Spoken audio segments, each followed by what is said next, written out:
Good morning. Welcome to Krishna's class.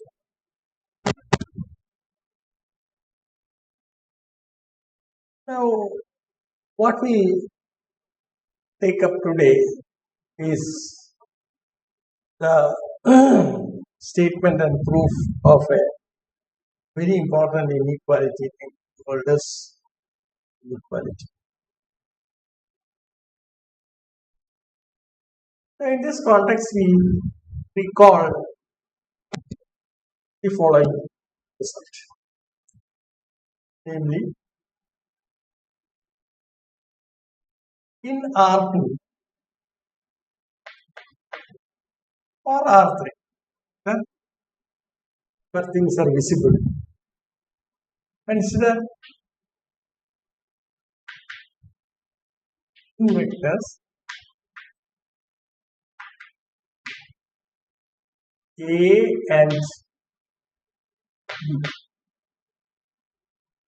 So A and B are vectors in R2 with components A1, B1, sorry, A1, A2, B1, B2. So if you want, you can. That is the method. Now we have the dot product. Okay, we assume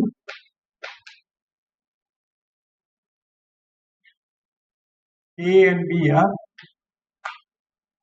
non-zero.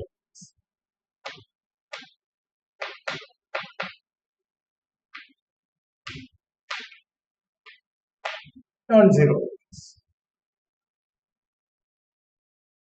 Now there are two vectors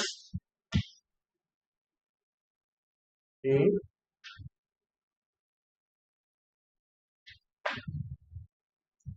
So these are the two vectors. Now you know this from the dot product. There is a dot product defined between vectors, and if A equal to A1, A2, B equal to B1, B2, then A dot B, that is the dot product, or later the manifestation of this is the inner product in a vector space. This is given by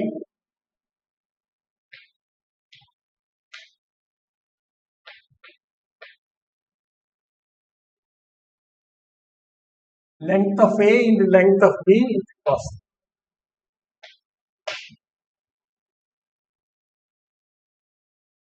Okay, and we know that from this, you know the property that cos theta is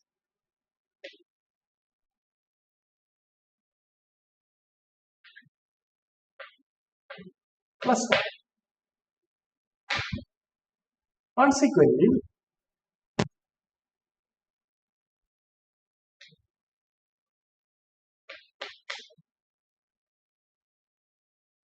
we have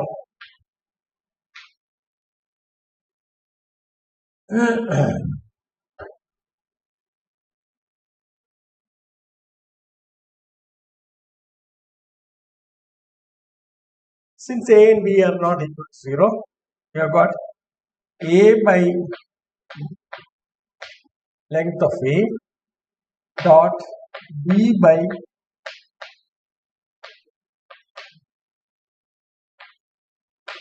or you have A dot B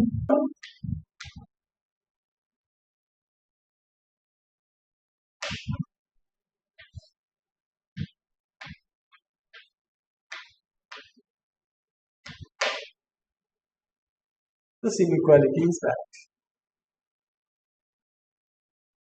Okay, or you have mod A dot B is less than or equal to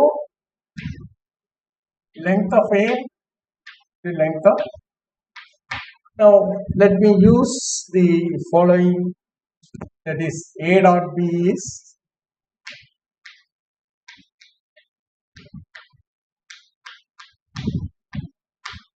B2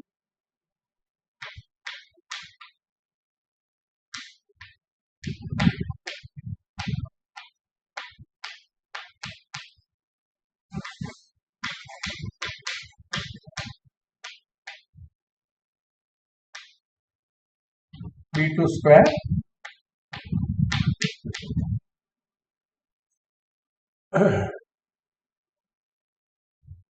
so this is the inequality that you have related to this, or in other words, I mean, the relation that we have is that mod A1 plus A2 B2 is less than or equal to,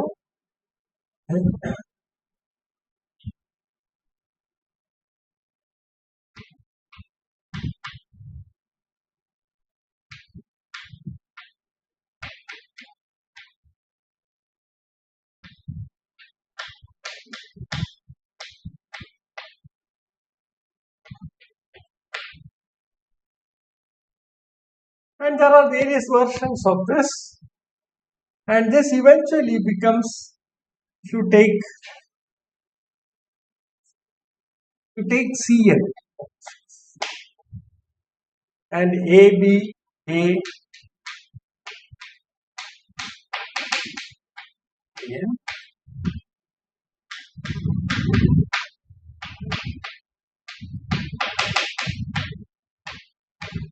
N, then what you can get is the following relation, namely sigma AI BI conjugate, because in Cn the dot product is A dot B is A1 B1 conjugate plus A2 B2 conjugate, etc. This is less than or equal to norm of A into norm of B, where norm of A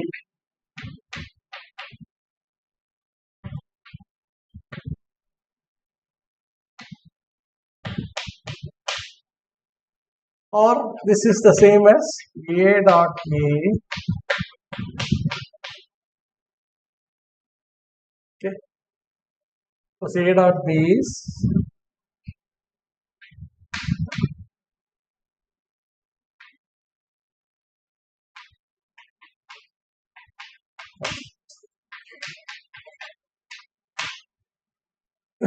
now this is a generalization, okay, and you can extend this to infinite sum with some assumptions. For instance, we have a sequence An and a sequence Bn such that sigma Ai square is finite and sigma Bi square is finite. So if you have A equal to a sequence An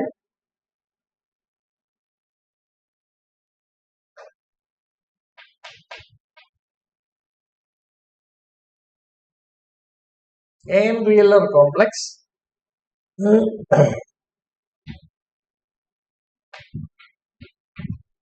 see, such that sigma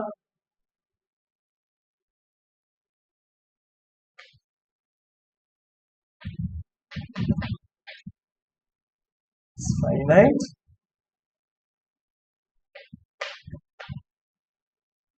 and B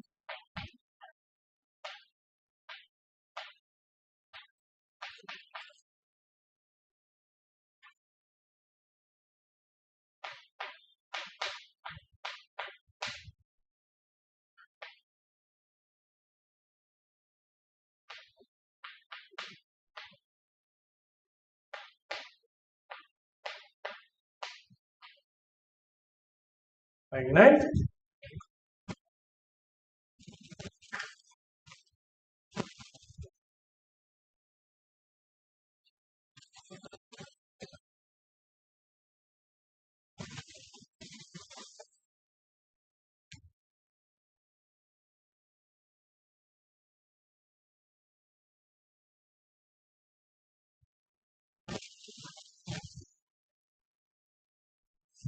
then what we have is that A dot B, which is defined as sigma AN BN conjugate. Okay. So AN BN conjugate. An upper bound for that can be given in terms of sigma AN squared and sigma mod AN squared and sigma mod. Okay. So that's a generalization. So these are all called Schwarz inequality. Okay.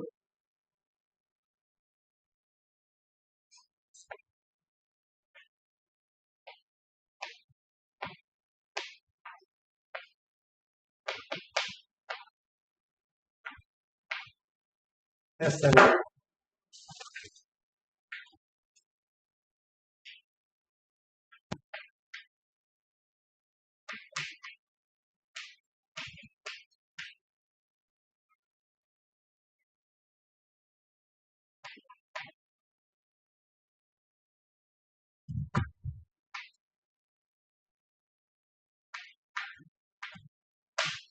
yes.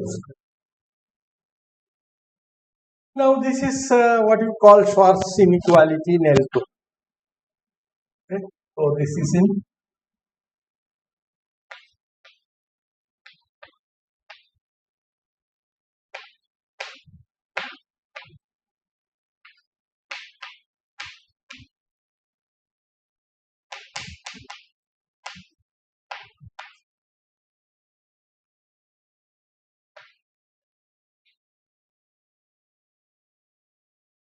if you want, you can write yes with complex numbers. These real numbers, then you put R.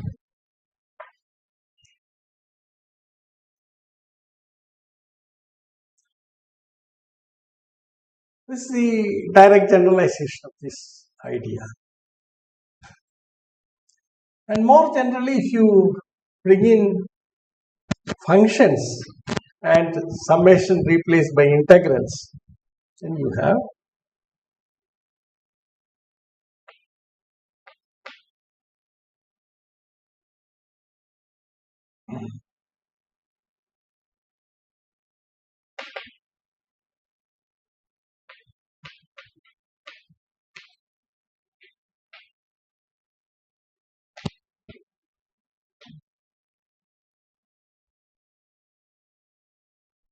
f and g are complex valued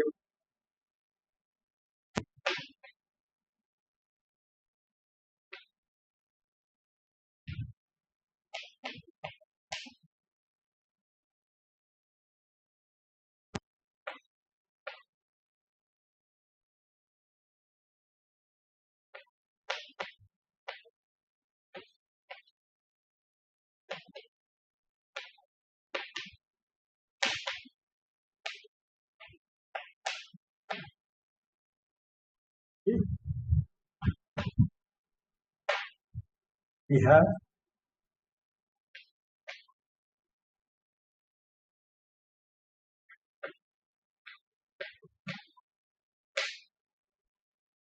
fg conjugate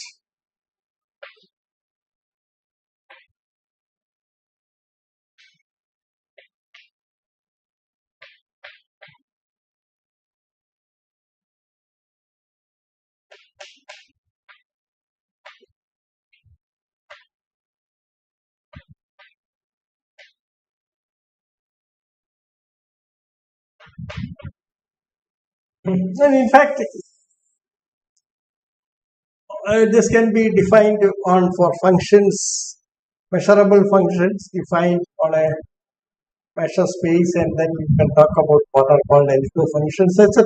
So there are different generalizations that you can get, and possibly from this you can derive this one or any one of this by suitably choosing f and g. So these are the natural generalizations that you apply. Okay, what does this mean geometrically? This corresponds to what is called the dot product or the inner product defined on the L2 space. And This turns out to be what is called the length of the vector, or what you call the norm of the vector f, and this turns out to be what is called the norm of the vector g. And essentially you see that all these talks about the inequality, that mod cos theta,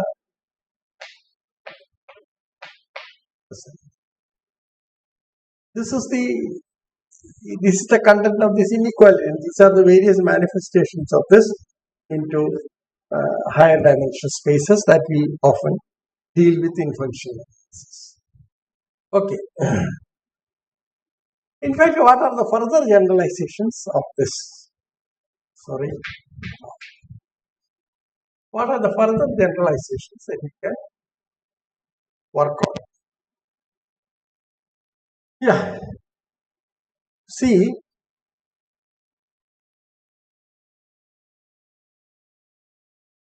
it so happens that this is a very special situation. Okay? And you have got 1 by 2 plus 1 by 2 equal to 1. There is a sort of. Now, what one can prove, possibly again going back to R2, you can prove this result. Need some work, or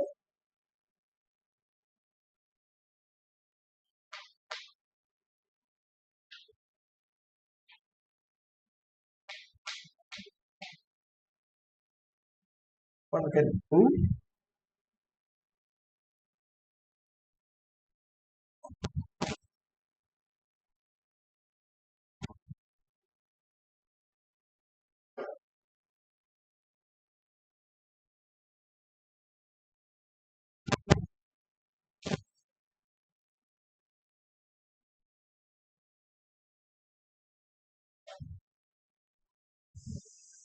the following, a worthwhile generalization, not worthwhile, very deep, in fact. It's a lot of mathematics inside, hidden inside.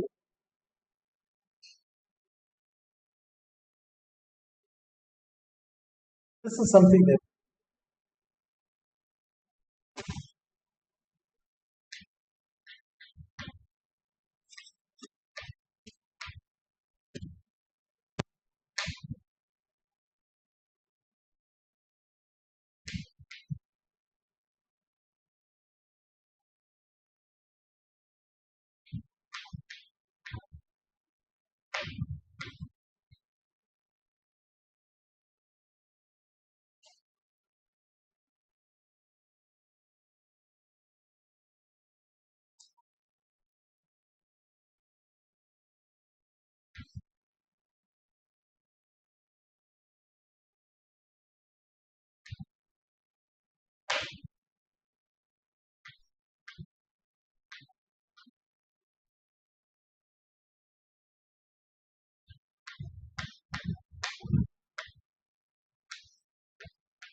and 1 by p plus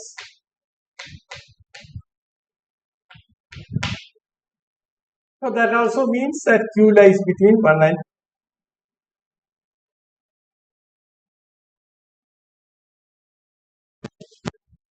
okay.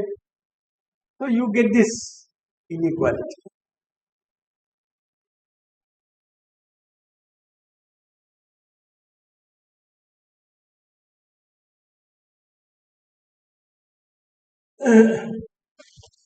Now you can have the obvious generalizations of all this too, but how do you prove this?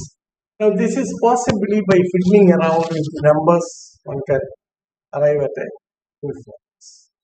Now this is what is called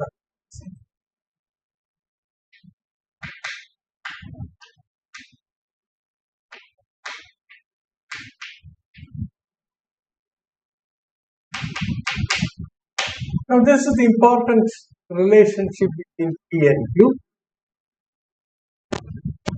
and this is 1 by P plus 1 by Q equal to 1. P and Q are such that 1 by P plus 1 by Q equal to 1. And the case that we have considered the Schwarz inequality is where P equal to 2, which in turn puts Q also equal to 2. And this is what you, okay.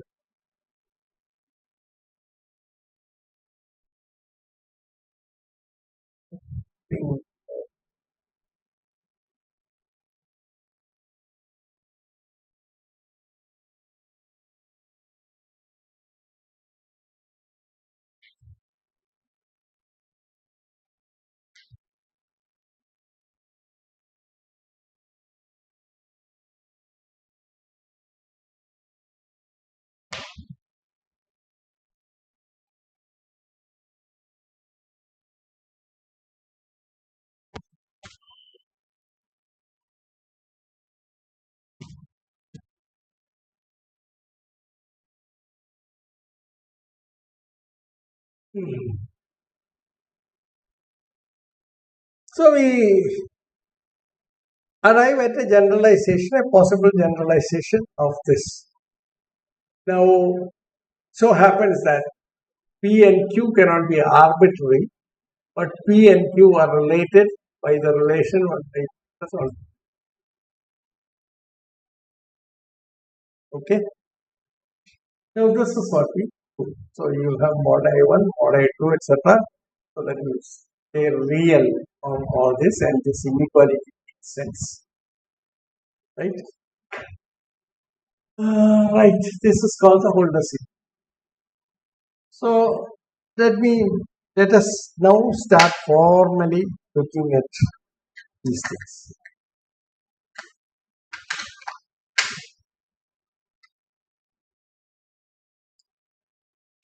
So we define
DQ or equivalently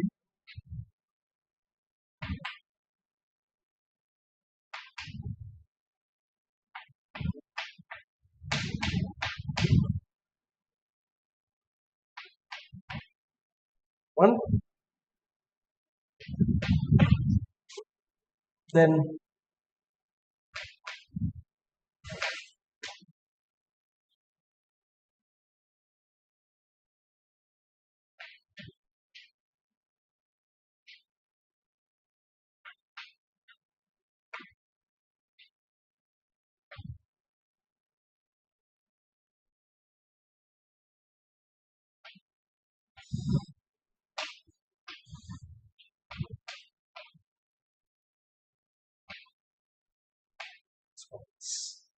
conjugated spots.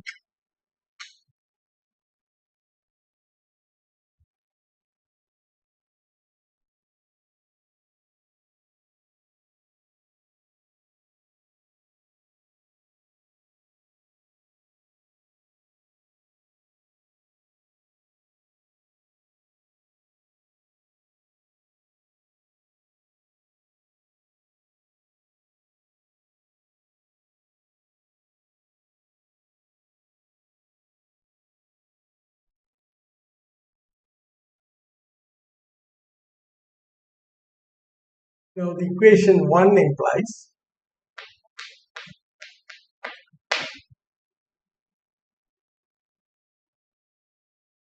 one less than p less than equal to p.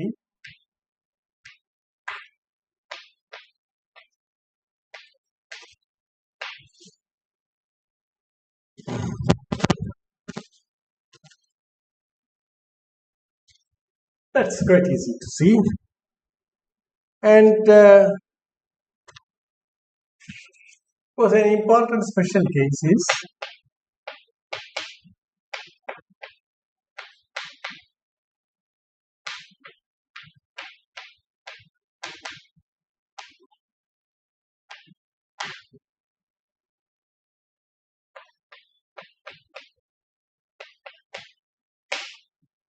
P equal to Q equal. So that 1 by 2 plus 1 by 2, 1. And this is what we have seen already with the short series. Okay.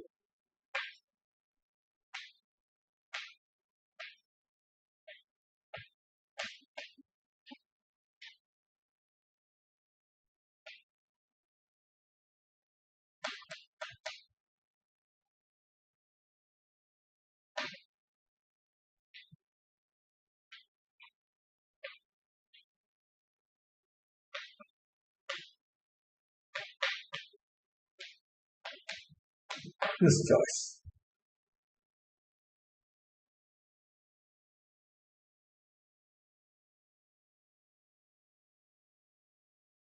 So you see, this has very deep ramifications. This P and Q, the two numbers that we are already talking about, have very important role to play. What is it? You look at the corresponding linear spaces, then this is you have got what is called the LP spaces and LQ spaces, and one proves that LQ is the dual of L. So the dual spaces, dual means what this? You have a normal linear space, and you are talking about what are called the continuous linear functionals over this space. Okay, and they form a normal linear space.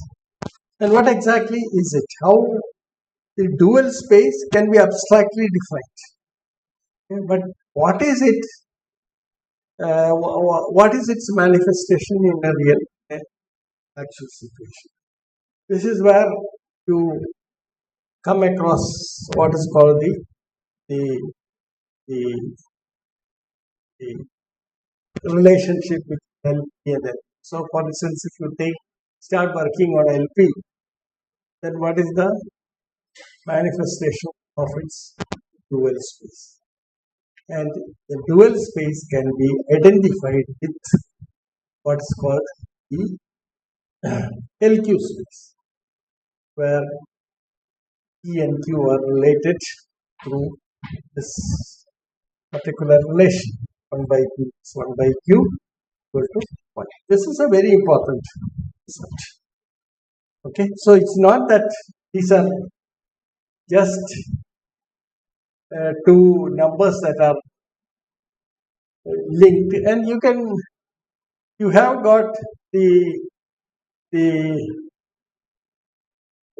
see, LP becomes the dual of LQ, LQ becomes the dual of this kind of relationship. Okay, so it goes into deeper results like the Banach spaces. So the dual of a given Banach space is a Banach space. So this kind of sense. Okay. Let us now look at the extreme cases. Okay.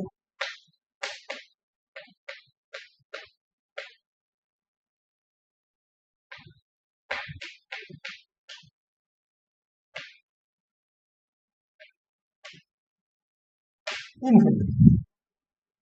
Consequently,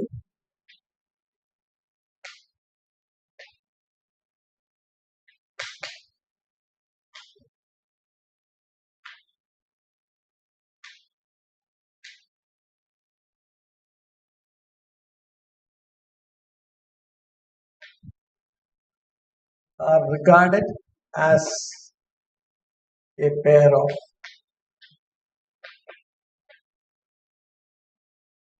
conjugated spots.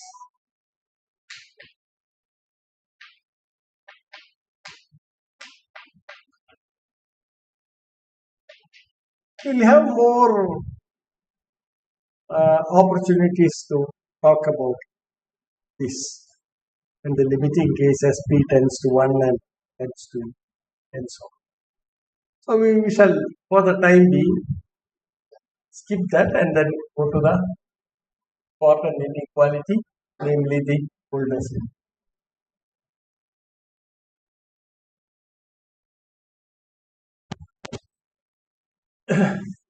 What is the role of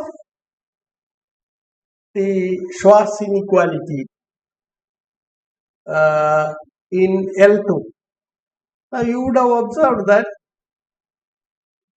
the relation, the Schwarz inequality, is a crucial ingredient in the proof of the L2.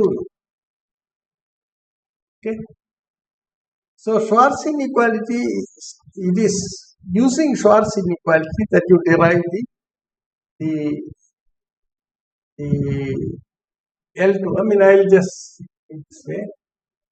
F belongs to L2. I'm just taking, but you can take it as omega itself. And G belongs to A. Then we have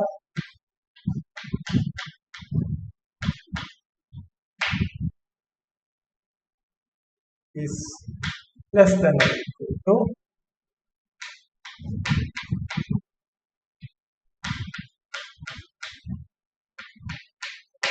where norm F2 is essentially taken over AB mod F square. So this shows that the length of the vector F plus G is less than or equal to the length of F plus length of G, which is the following fact in R2. So if you have two vectors A and B, then what is A plus B? A plus B is the diagonal. The length of the diagonal is less than or equal to the length of A plus length of, okay, this is your A plus using parallel. So length of A plus length of A plus B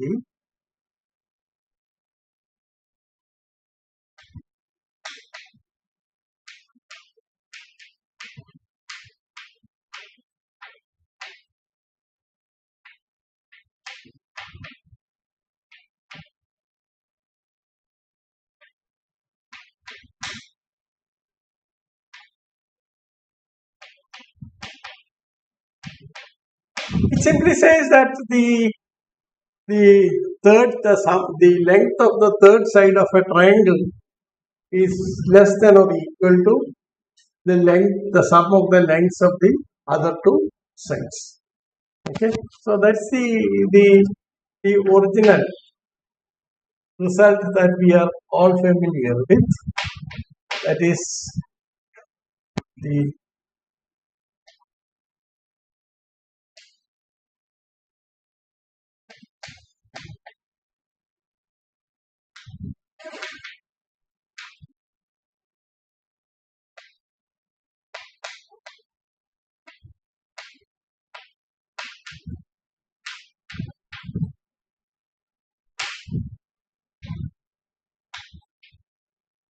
we are not considered the equal to z degenerate, and this point lies on this, it becomes equal to the sum of the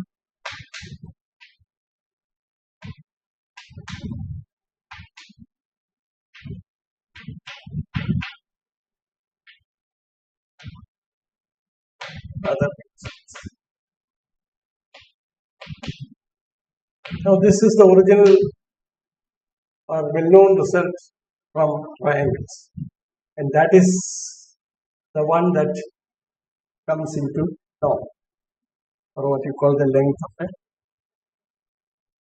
Okay. So in a normed linear space, this is one of the properties that is satisfied by length. Okay. Right. So Holder's inequality, Schwarz inequality plays a crucial role in, and more generally, Holder's inequality plays a crucial role in the similar result in the LP spaces. Okay. And this is the analog of this inequality is what is called the Minkowski. We shall come to Minkowski soon. But let us first work on this Holder's inequality.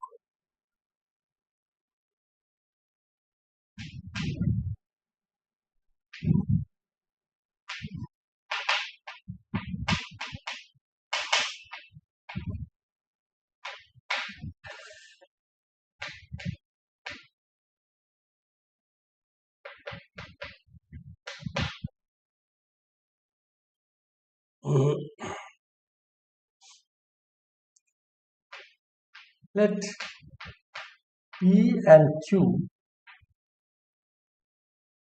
be conjugate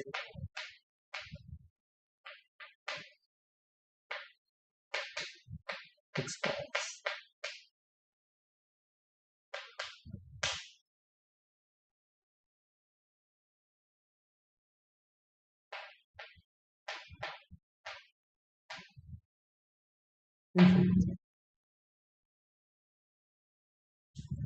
Let capital X be a measure space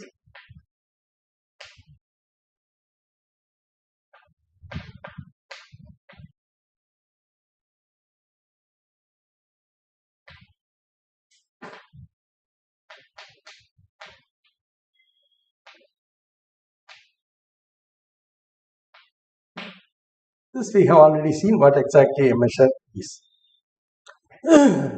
Let F and G be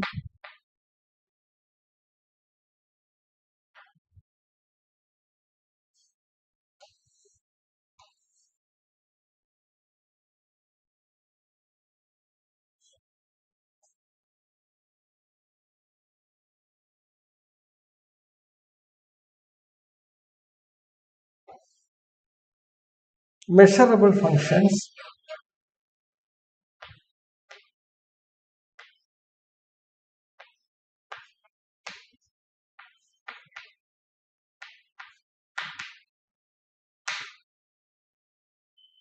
on X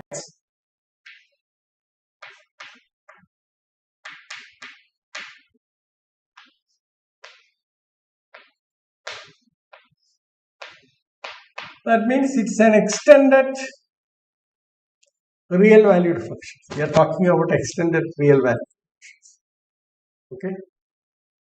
Extended non-negative valued functions, and more generally you can put with a modulus, it will become a, or we can suggest the generalizations by taking up instead of f you start talking about model. But this is primarily we prove this inequality for these class of functions. We are taking non-negative extended real valued functions defined upon X.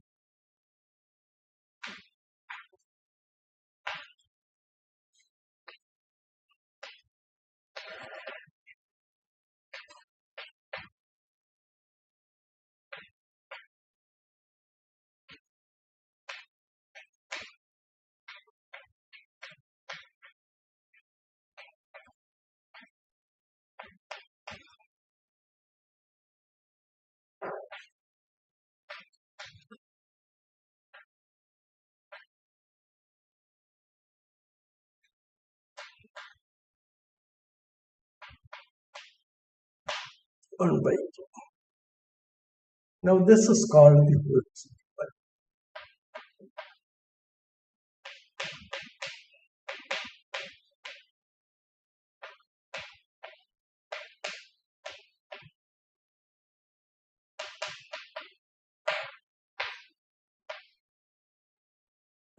We shall prove this first.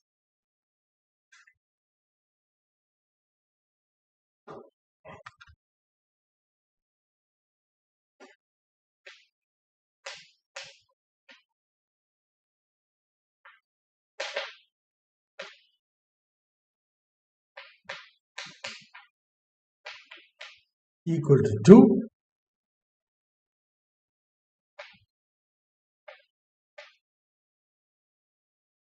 Holders inequality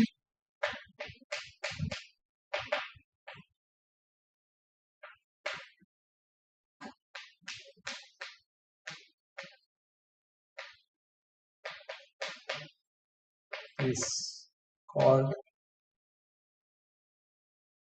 the Schwarz's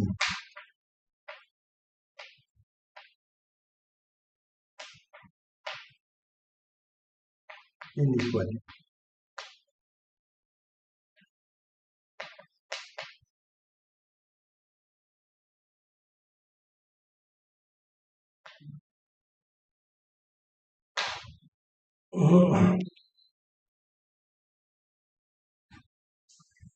Now let us prove this result.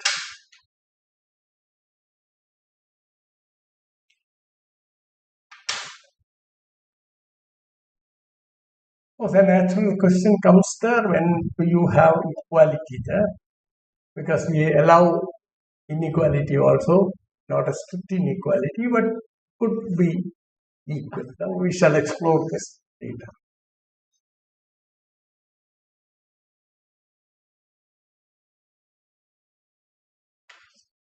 So let me prove this. So our objective of this talk is to prove this inequality. That's all. Okay. So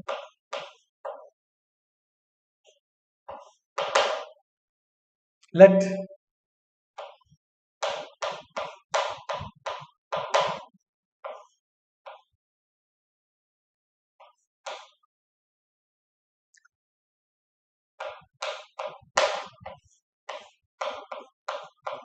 by P and B denote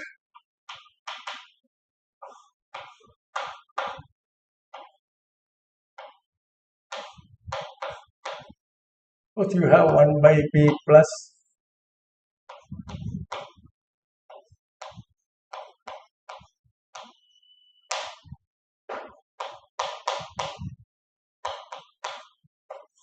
these properties are satisfied.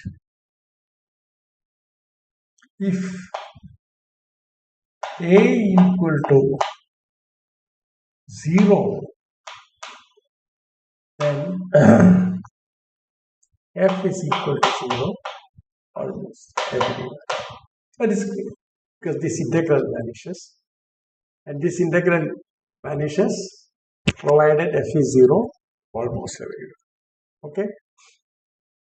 Similarly, then this then implies Fg equal to 0 everywhere. Therefore, this automatically implies. So the special case where A equal to 0, that is F identically equal to, F equal to 0 almost everywhere, implies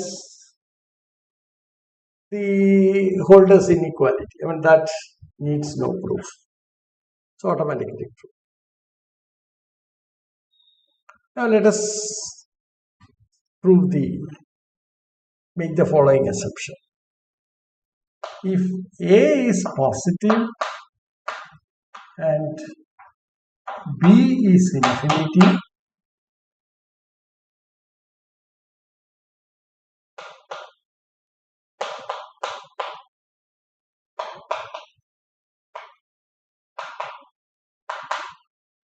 because then this becomes the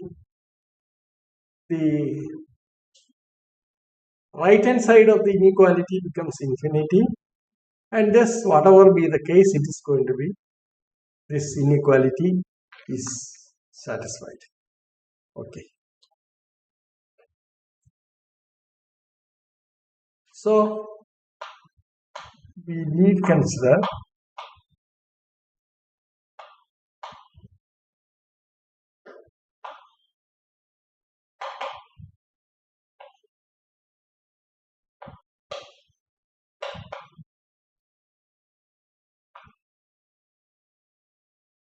see, you have A and B have the dual role, or P and Q have the dual role. Okay.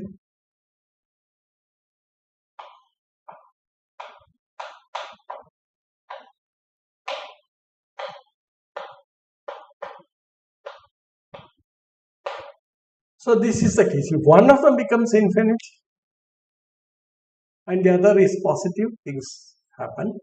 And if one of them becomes zero, then again this inequality is trivially satisfied. Okay.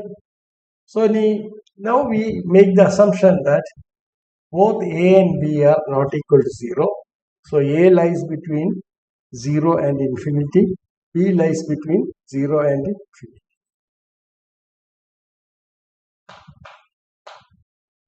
Put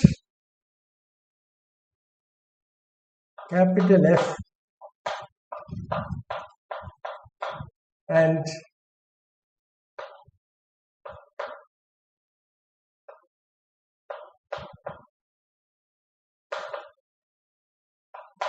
introduce these notations.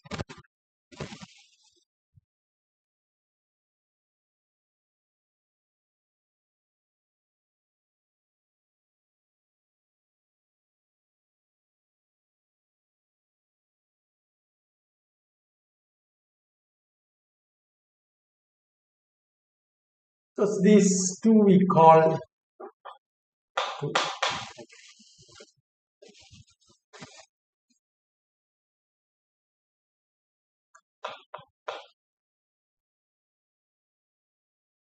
so this we designate by 3.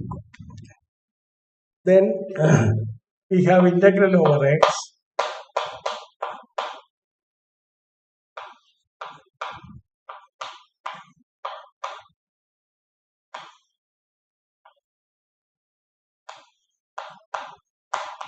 equal to 1. That's a consequence of that.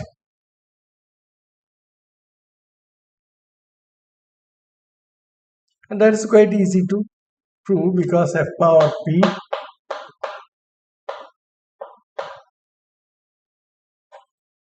equal to, and then substituting this. Similarly for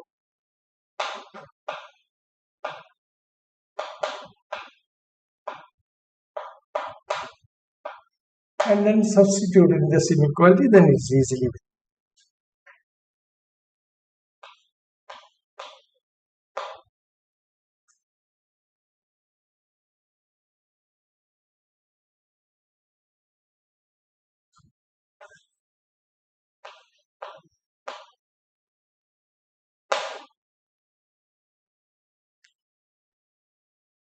Okay, then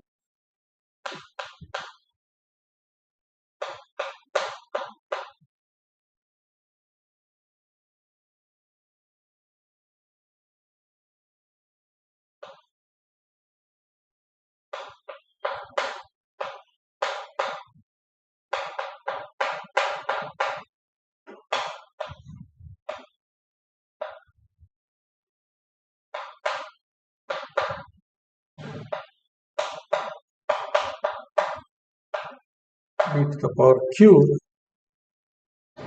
and implies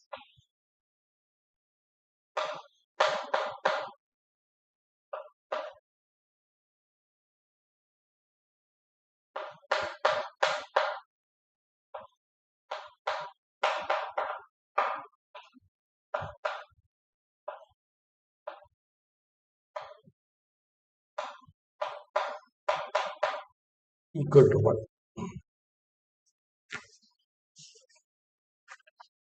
And consequently, you get the result.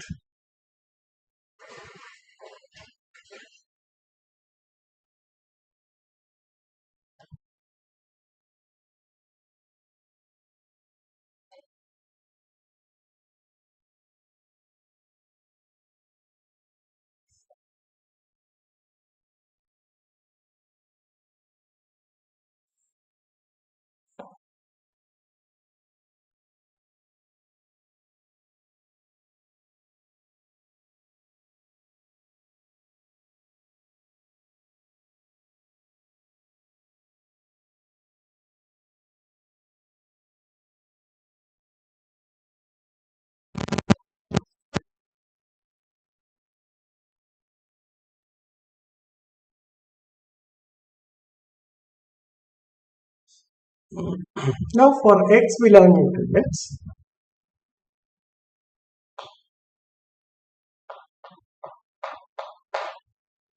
is such that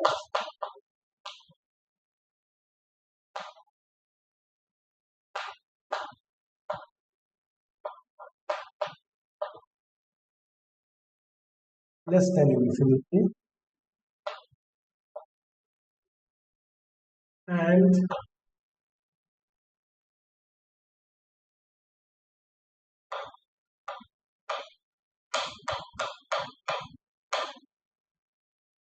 less than infinity, then real numbers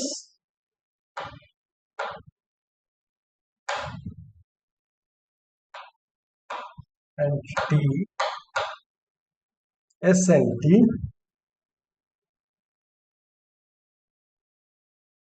such that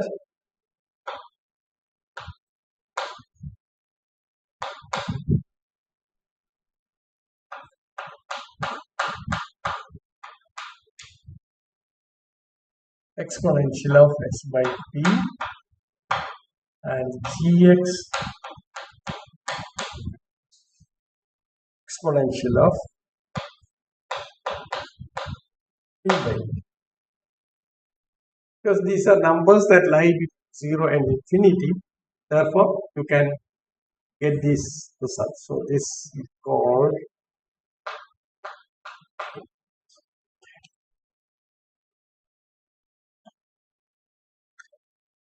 now since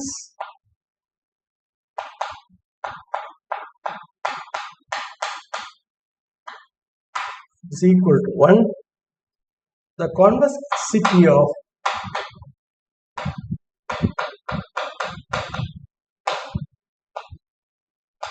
the exponential function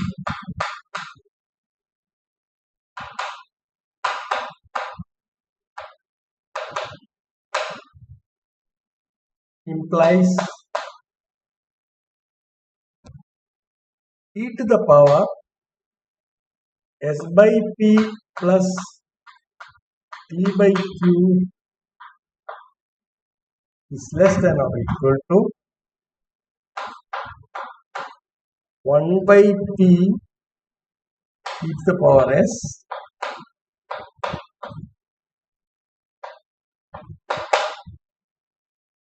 this is from the following property that e to the power p plus s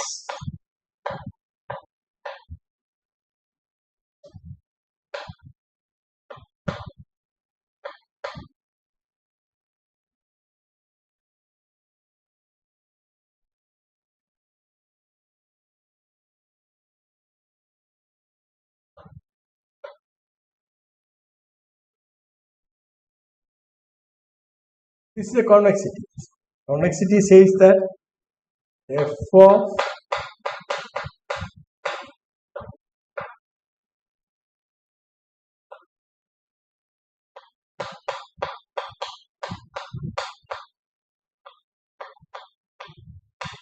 s where a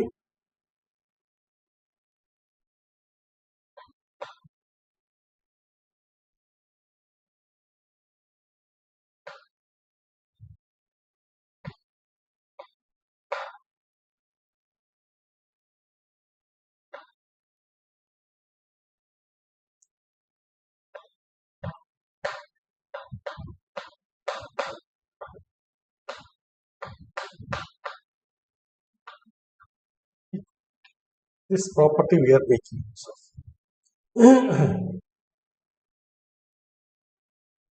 Now you just put exponential function for this function and then you will immediately get this result. Okay.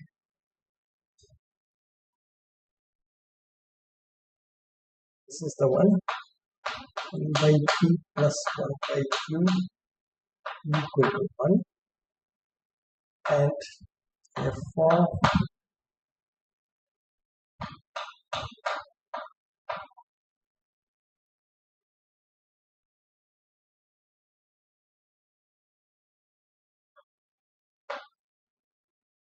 1 by ps plus 1 by q p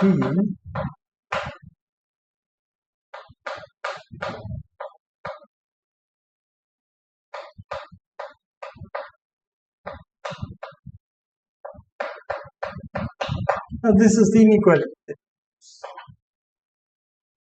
Okay. Now this in turn implies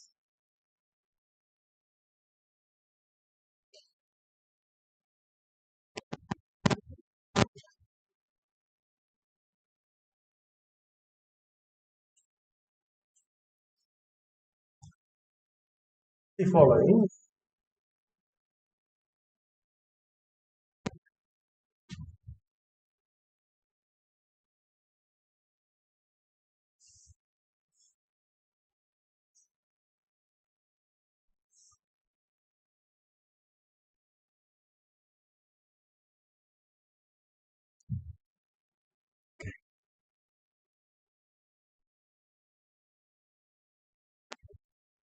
This in turn implies fx gx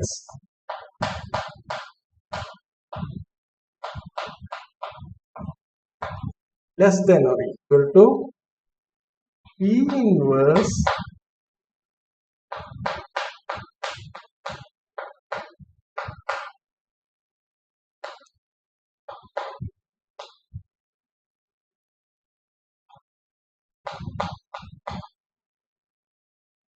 x to the power q. Now this we designate by pi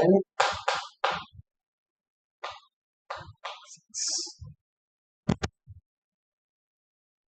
And this is true for every x belonging to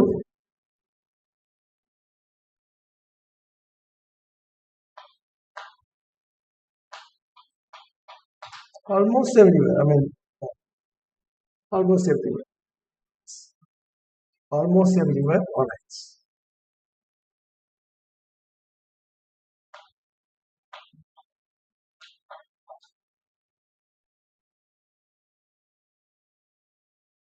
Therefore, we can integrate this. On integration,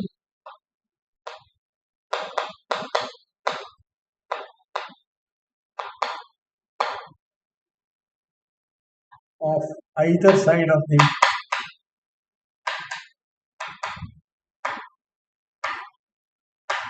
above inequality,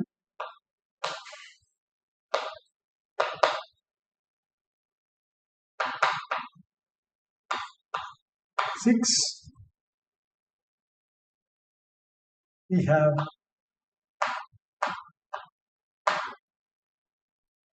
integral over x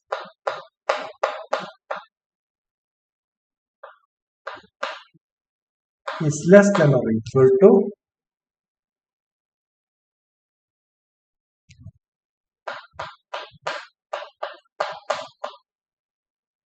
because you know that integral fx to the power p is 1, integral gx to the power q is 1. This is equal to 1.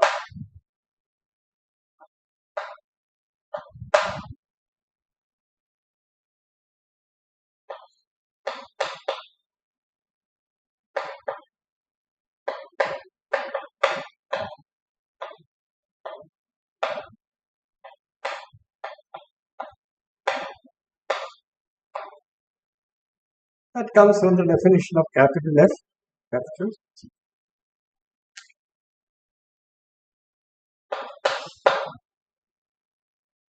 Now, this further implies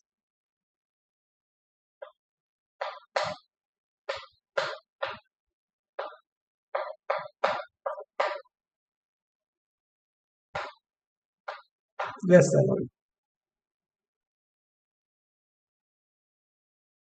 And what does this mean?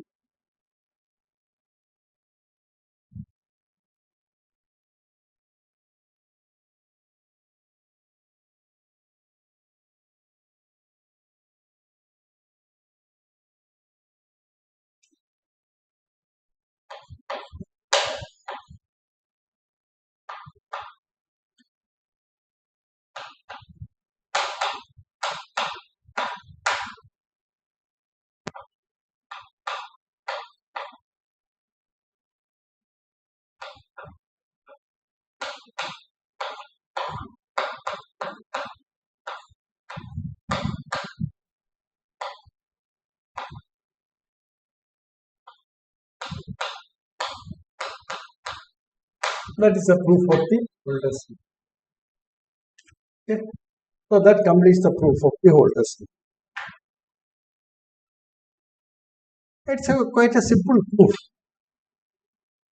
and it does not look as formidable as it appeared to be, in spite of the choice of P and Q as arbitrary numbers that lie between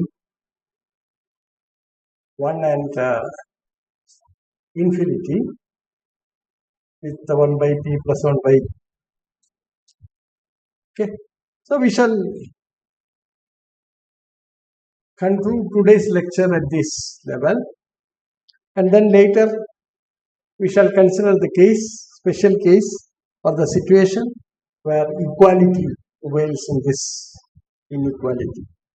But before that, we shall prove the so-called Minkowski inequality, which is a essential ingredient in proving the property of a norm in the LP space. Okay, so thank you very much.